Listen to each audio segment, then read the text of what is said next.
Welcome to Biz Help for You with host Candy Messer. Entrepreneurs like to focus on the big picture, like profitability, success, and a smooth-running organization. But there always seems to be those little things like taxes, employee compensation, laws, regulations, and more. Now you can get the answers you need in one place. Join us today as we break it all down for you. Now, here's your host, Candy Messer.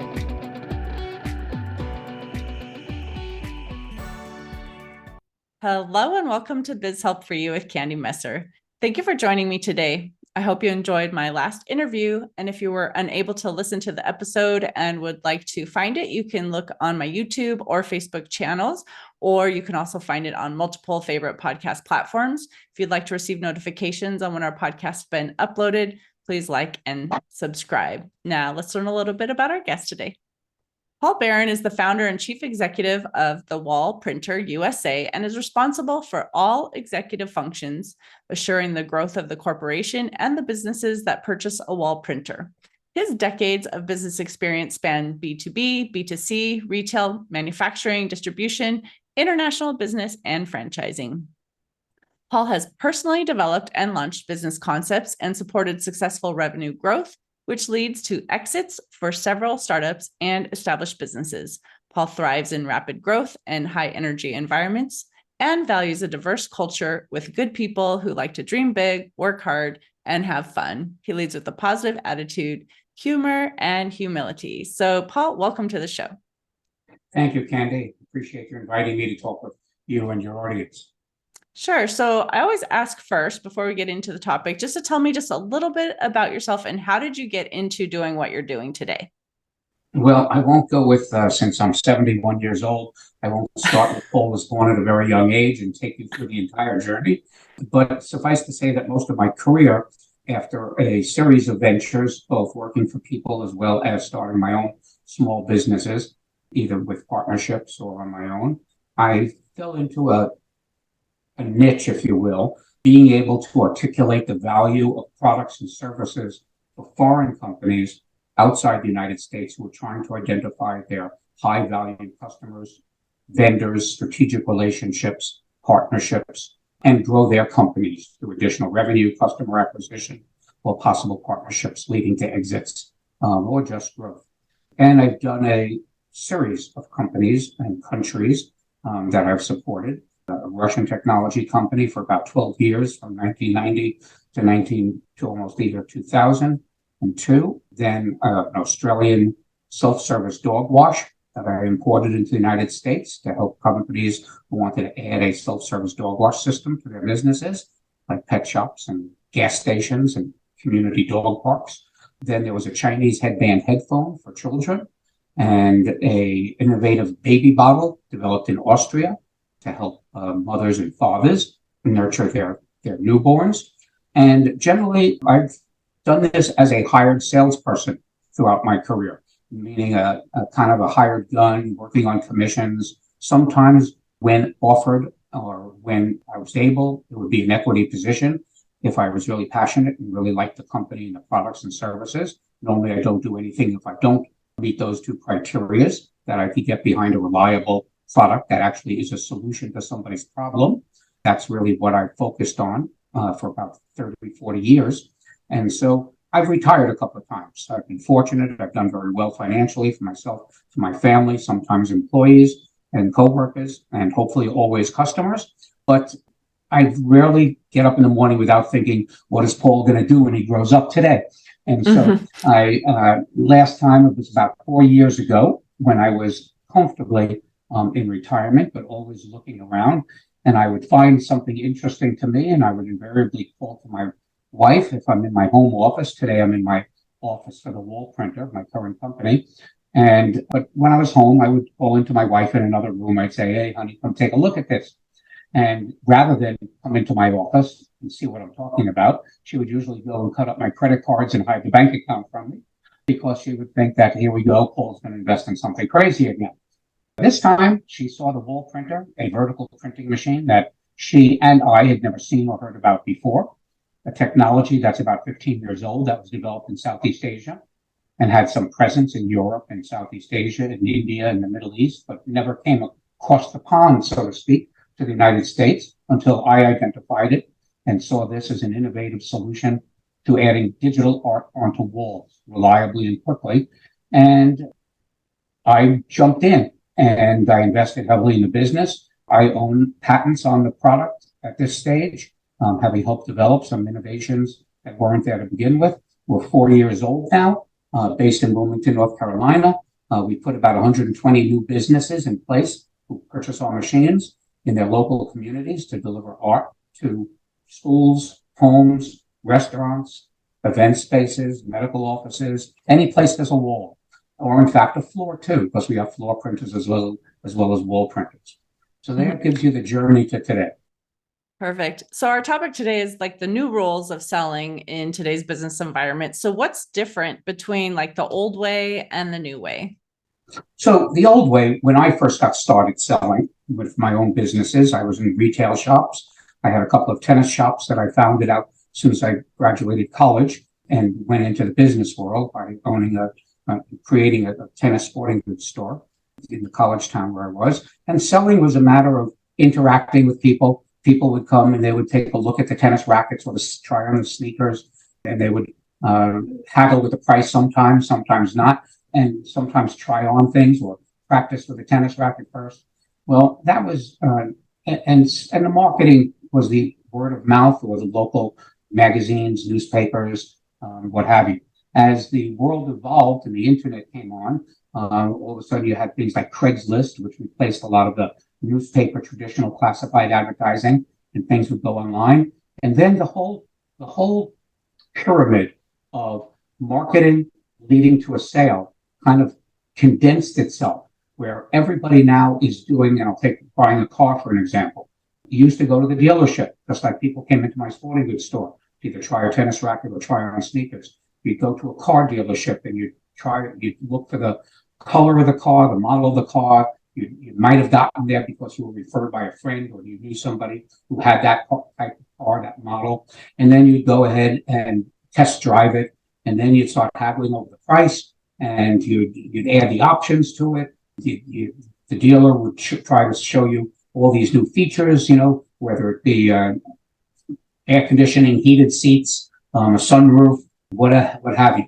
And then you make your decision. Buy the car or go kick the tires somewhere else, so to speak. Well, now everything is done online. I don't care whether you're going to a restaurant, you're going to a movie, or you're buying a car or a pair of sneakers. You're doing all that homework online. You're looking at reviews, whereas where it used to be a lot of telephone conversations and personal conversations, now you're commenting on a website. You're asking for information through a text exchange or a chat, and you're doing all of the homework and research online.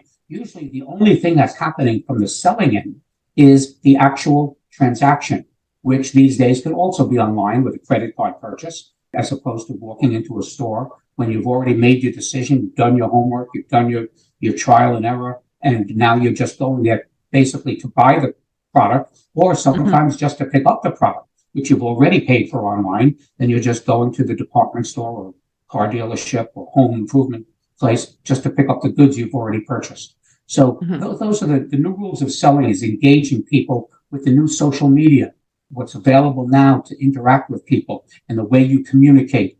I mean, there's still a need for good communication of understanding, but understanding somebody's tone when you and I are talking candid and seeing their face, that's lost in a lot of interactions these days. So communication, an email, a text, comment on a website, it's really important to articulate your words very, very carefully.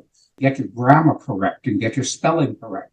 You can upset people by, turning them off when it's easy to say, Candy, am I pronouncing your name correctly? Or is it Messer? Or is it, well, there's not too many different ways for me to pronounce your name. There aren't too many different ways for people to pronounce Paul Barron, which is my name. And so it's really, but in a face-to-face, you can ask the person, am I pronouncing your name correctly?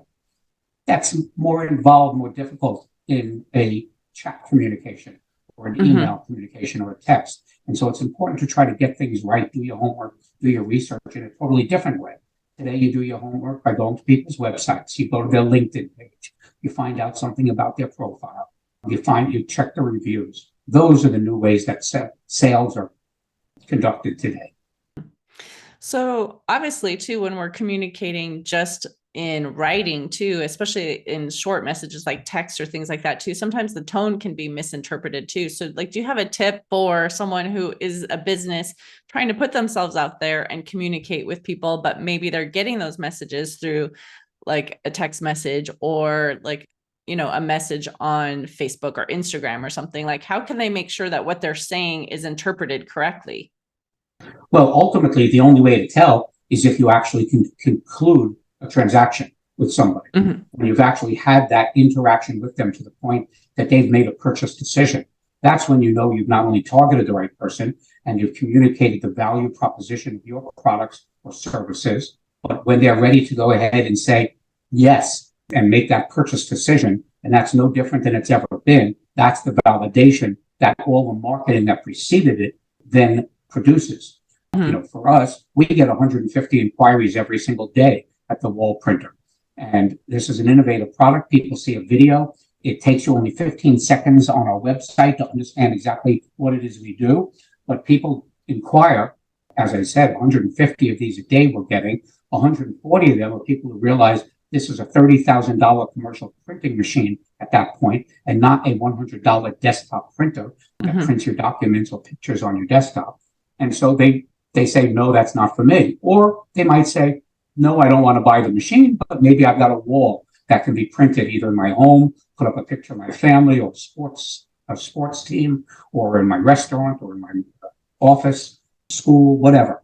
They might find a place for artwork somewhere and Mm-hmm. look at this as an alternative to what the current offerings are of hand painting or painted framed portrait or something.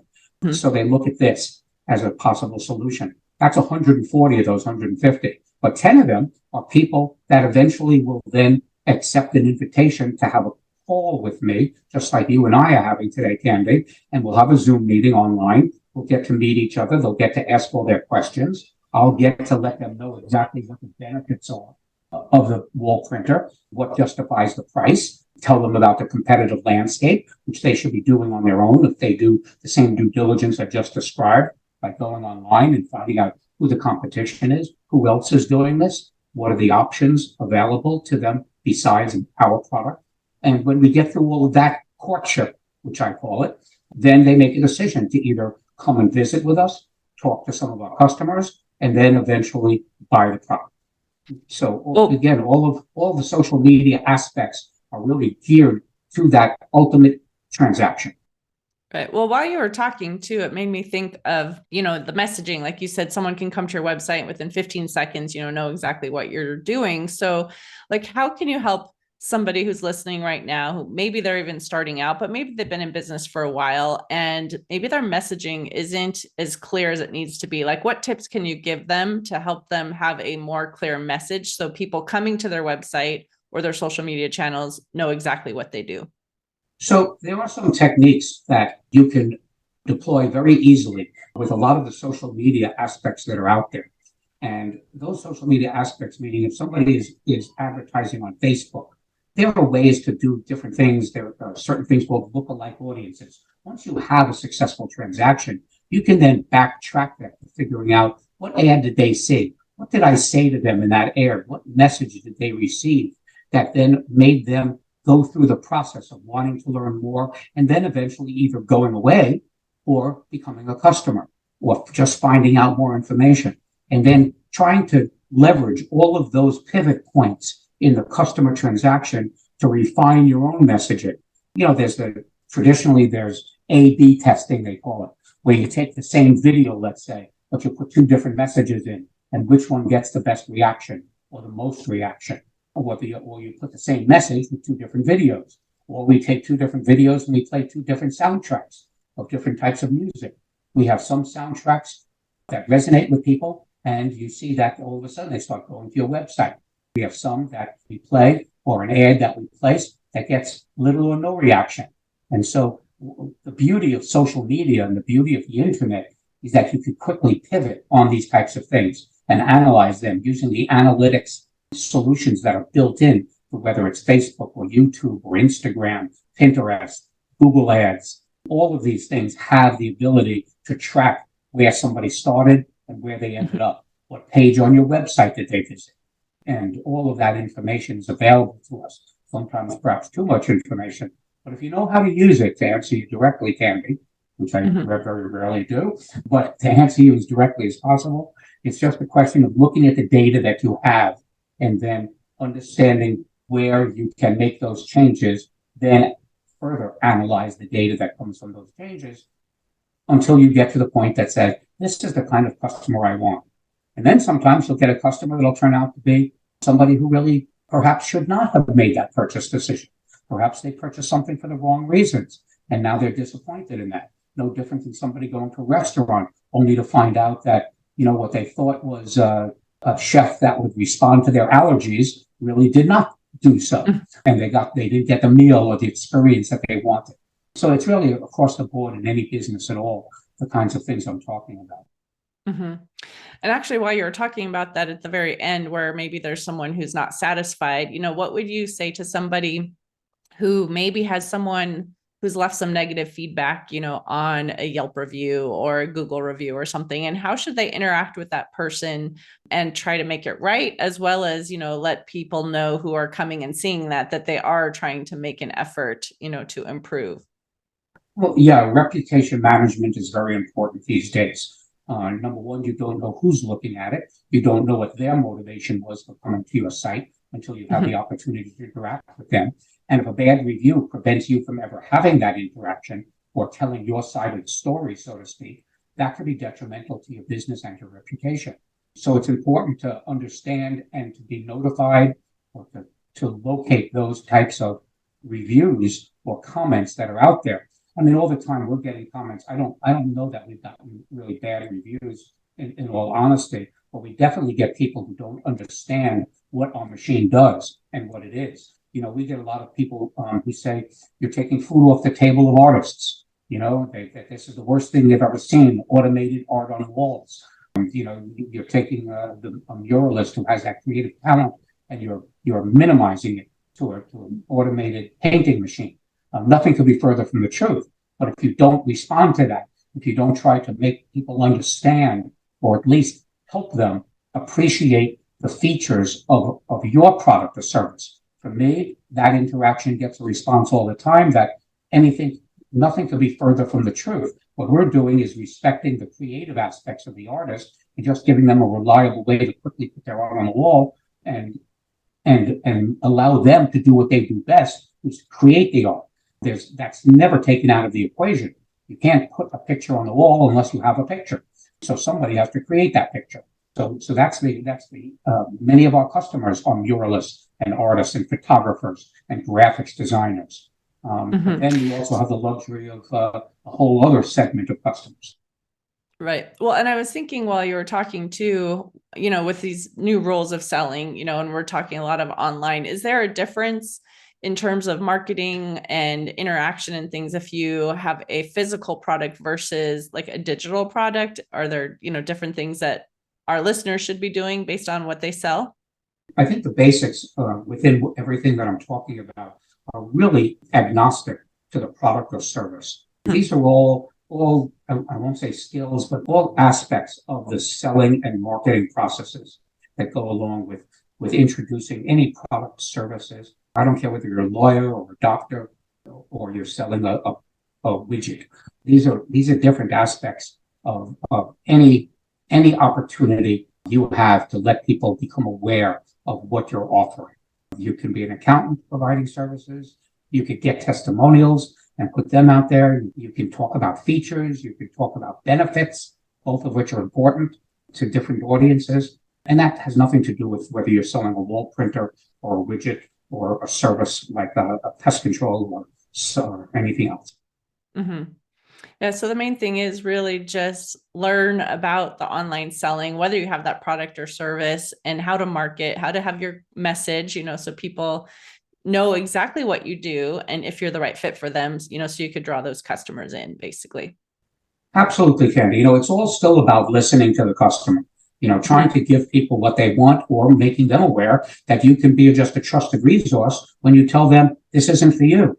More often than not, we conclude an interaction with a person who's inquiring about our products and services. It invariably ends up with, this is not the right business for you, because maybe they don't want to do the hands-on maintenance that is required, or they don't want to hire somebody, or they don't have the real budget or desire to look at all aspects of the business. And I'm not just talking about a wall printing machine. I'm talking about people who just have the idea of being a business owner, but don't really understand what it takes to be a business owner. It's not always just about the product or service. It's about all these other things that we've talked about here. Great questions, Candy, about the marketing and the selling of it. But it's also about what's under the covers. You've got your accounting, you've got your legal, you've got to be able to feed your family, you have to have a budget.